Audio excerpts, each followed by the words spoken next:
Bonjour à tous et bienvenue dans cette nouvelle vidéo où on va rappeler les bases du tracé du vecteur variation de vitesse que vous avez vu en classe de première. Alors tout d'abord une définition, le vecteur variation de vitesse, qu'est-ce que c'est? Eh bien c'est une différence de deux vecteurs vitesse.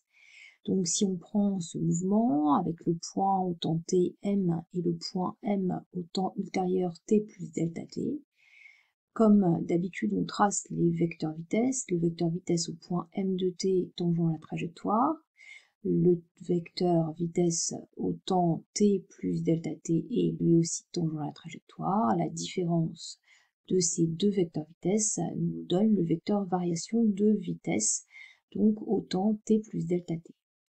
Alors, de façon à pouvoir explicitement se comprendre, on va tout simplement noter ce vecteur variation de vitesse, delta v, donc entre l'instant t et l'instant t plus delta t.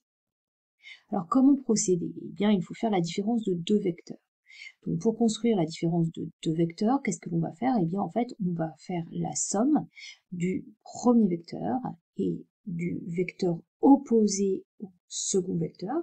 Un vecteur opposé, c'est un vecteur qui a la même direction, la même norme, mais qui est de sens contraire. Donc voici le vecteur U, voici le vecteur V. Alors petit rappel déjà sur la façon dont on fait la somme de deux vecteurs. Eh bien tout simplement on va tracer U. À l'extrémité de U on trace V. Et enfin W, eh bien a pour origine celle de U et pour extrémité celle de V. Regardons maintenant comment nous allons faire la soustraction de la différence de deux vecteurs. Donc pour cela, on va tracer U, et à l'extrémité de U, on va tracer non pas V, mais moins V. Donc moins V a la même direction, la même norme que V, mais a un sens contraire à V. Voici moins V. Pour tracer W, eh bien son origine est celle de U et son extrémité est celle de moins V.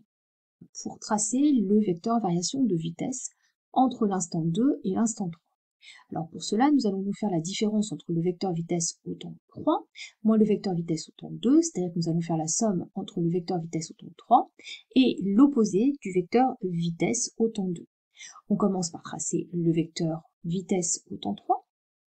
À l'extrémité du vecteur vitesse au temps 3, on trace l'opposé du vecteur V2. Et pour obtenir le vecteur variation de vitesse entre le temps 2 et le temps 3, on prend pour origine celle du vecteur V3 et pour extrémité celle du vecteur moins V2. Nous avons tracé le vecteur variation de vitesse entre le temps 2 et le temps 3. Vous êtes maintenant prêt à tracer le vecteur variation de vitesse. À bientôt!